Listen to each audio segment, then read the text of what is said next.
ada bertayamum. Kita masuk pembahasan tentang tata cara bertayamum.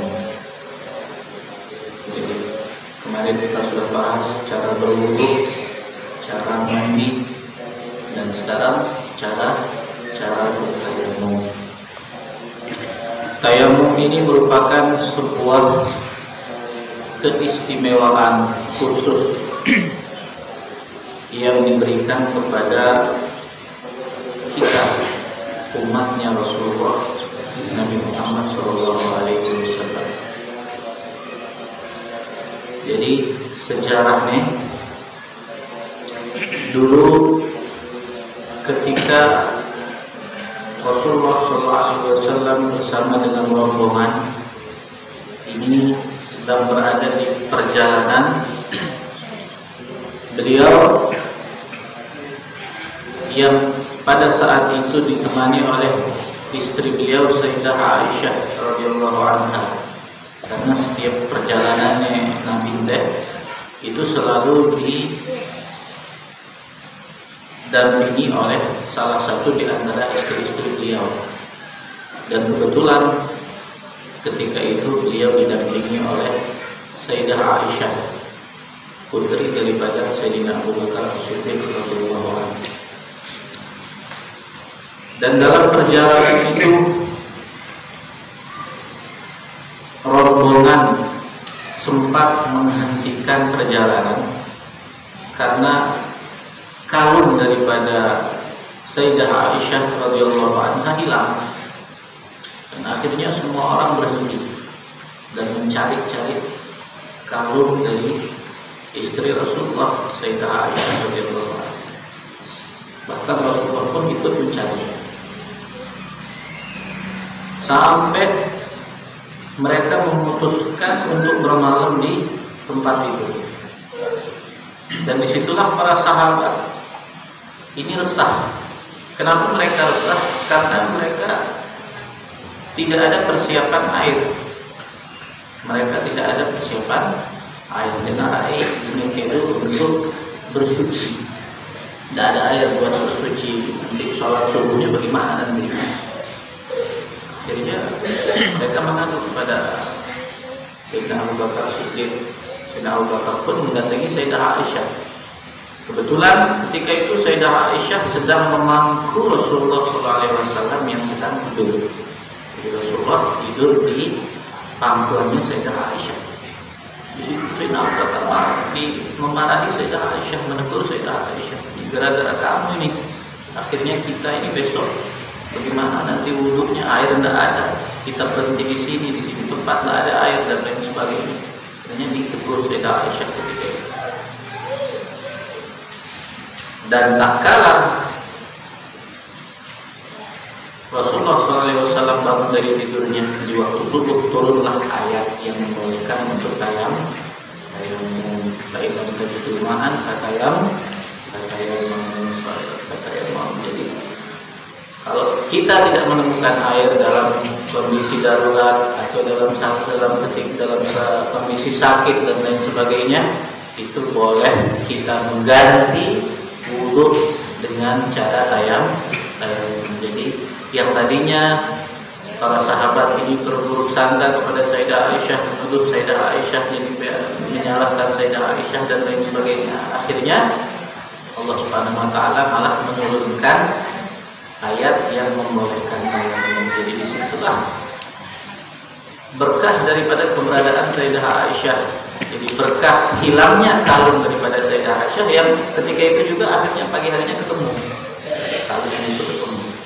Jadi berkah daripada Sayyidah Aisyah akhirnya turunlah aturan yang memudahkan. Kalau tidak bisa menemukan air di suatu tempat, kalau dalam kondisi sakit atau dalam kondisi yang tidak bisa memakai air, boleh mengganti bersuci yang tadinya harus wudhu, yang tadinya harus mandi janabah, boleh diganti dengan tayamum.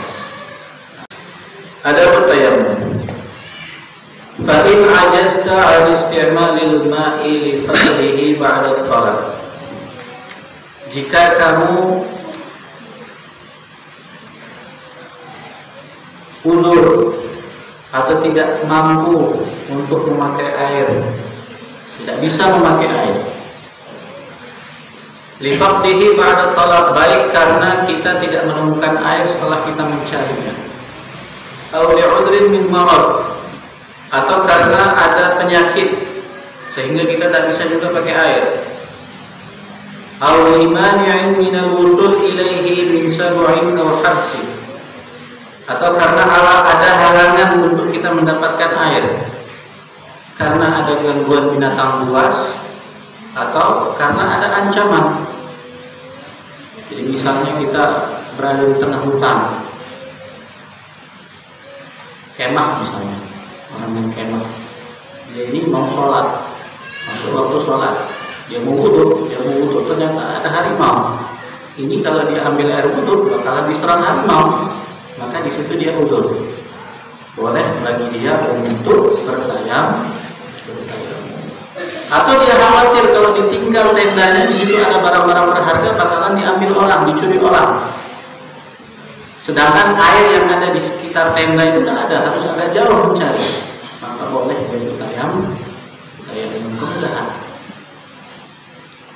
Atau takut kalau seandainya dia ini mencari air ke wilayah yang lebih jauh, bakalan dirampok orang, bakalan dibunuh orang, bakalan dibegal orang, maka juga boleh dia itu bertayam. Atau kana ma'ul hadir, atau ada air ada, tahtaju ilaihi li'atashi, tapi dibutuhkan untuk minum. Atau li'atashi rafiqik, baik untuk minum kita atau kawan kita, atau bahkan untuk binatang, maka di situ boleh kita tayam. Atau kana milkan li ghairik wa lam yubah illa bi aktsar min thamanil misli, atau ada air tapi dijual dan harganya itu mahal. Nah, misalnya WC umum sekali tempe sejuta, kan mahal kan? Atau tidak sedikit terlalu mustahil, 100.000 lah misalnya. Saking tidak ada air di tempat itu, dia satu-satunya yang punya WC umum, akhirnya sekali masuk 100.000. Boleh kita tayamum karena terlalu mahal. Biasanya kan 1.000, 2.000, ya 10.000 lah, mending lah 5.000. Boleh kita tayamum. Au kana bika jirahatun, atau kamu dalam keadaan terluka. Al-maradun takhafu minhu ala nafsik, atau menderita penyakit yang bisa menyebabkan penyakit itu tambah parah kalau kita pakai air. Fasbir hatta yadkhula waqtul fardhah, maka yang kita lakukan adalah bersabar sampai masuk waktu sholat.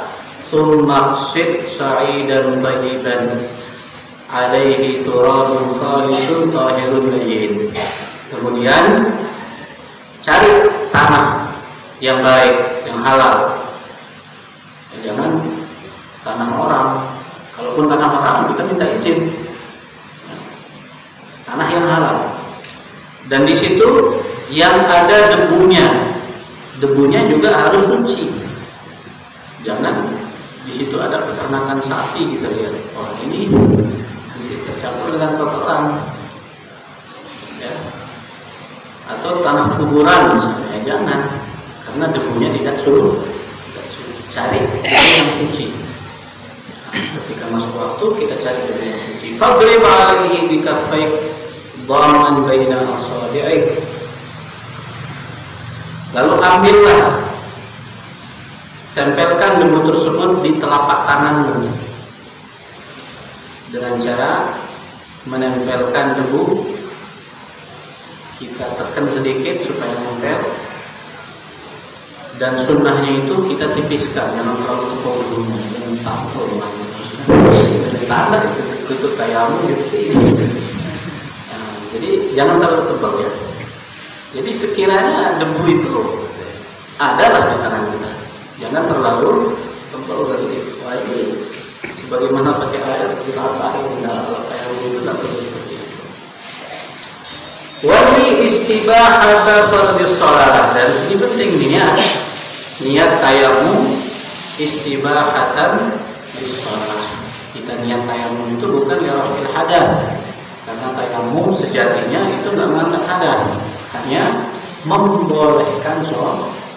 Yang tadinya sholat kita ada hadas tidak boleh, boleh sembahyang di kendaraan wudhunya boleh, kamu haram ketika kamu sembahyang namun dalam kondisi berhadas, haram, kecuali sholat ini sholat berhormatan di waktu, menghormati waktu, dan nggak ada air, nggak ada debu, entah di mana kita itu, air nggak ada, debu nggak ada, atau mungkin andai kita sholatnya tidak sah di atas pesawat misalnya, maka di situ boleh kita sholat dengan cara sholatnya niatnya untuk menghormati waktu, ini kotor. Nah ini kita niatnya bukan mengangkat hadas, tapi membolehkan sholat. Yang tadinya sholat nggak boleh karena nggak ada wudhu, jadi boleh. Boleh karena apa? Kita tayamum, hadasnya tetap ada. Tapi dengan kita tayamum boleh kita sholat. Makanya niatnya itu, nawaitu tayammuma listibahatis sholat. Wamsah bihima wajhaka kullah marwatan wahidah. Kemudian usapkan debu tersebut ke wajahmu seluruhnya. Satu kali usapan. Dia ulangi untuk kali malam itu satu kali. Wala tatakallaf isal al-gubar ila manabit asy-sya'ri khaffa aw kafur. Dan jangan memaksa untuk meratakan debu tersebut ke bagian yang ditumbuhi oleh bulu, yang ditumbuhi oleh rambut, baik itu lebat ataupun tipis. Kita punya jenggot, debunya biar masuk sok-sok, ya nggak perlu, ya tidak perlu. Ini bukan itu. Sumanza khatamak, kemudian lepaskan cincinmu. Ada cincin, lepas cincinnya. Yang ada jam tangan, lepas jam tangannya. Yang ada gelang, lepas gelangnya. Wadrib darbatan tsaniyah mufarrijan baina asabi'ik. Kemudian ambil lagi debu, tempelkan lagi telapak tangan kita ke tempat yang ada debunya.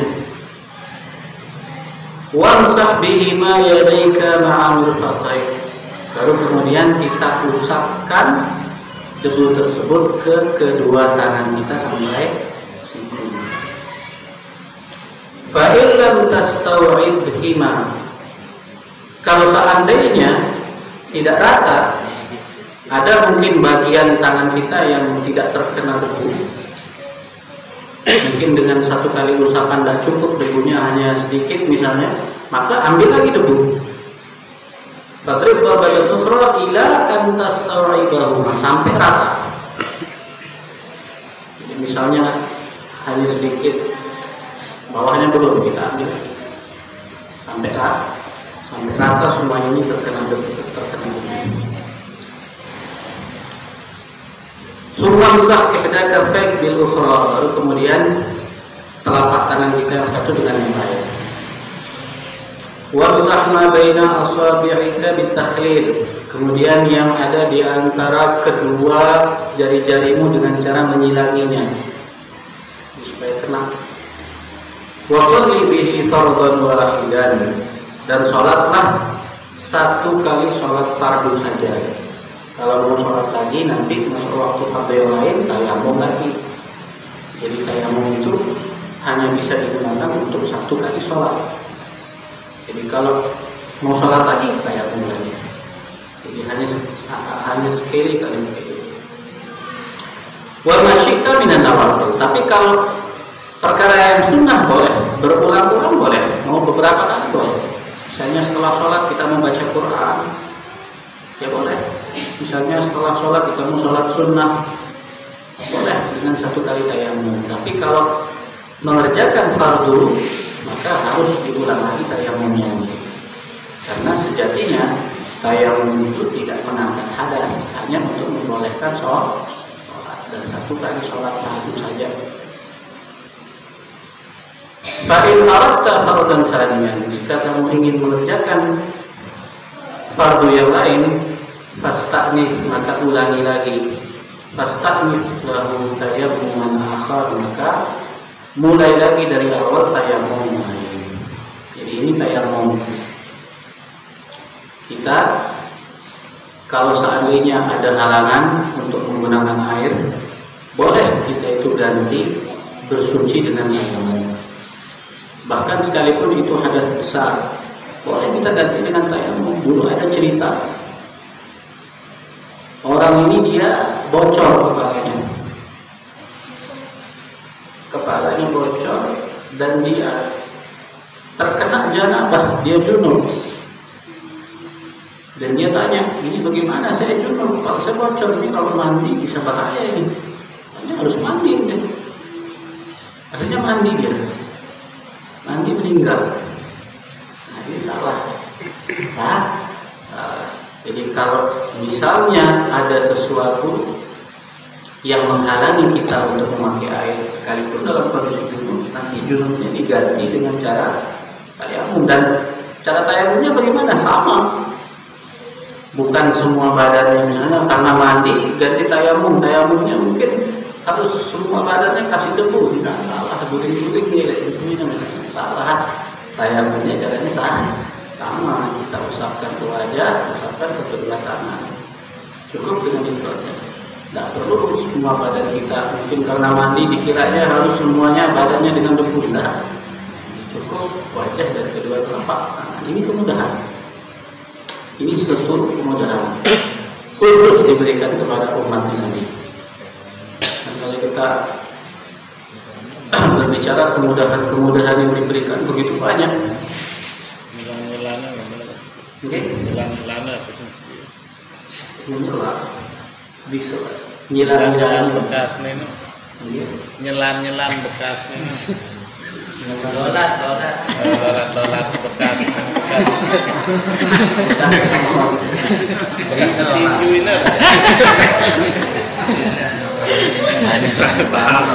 Bekas maninya.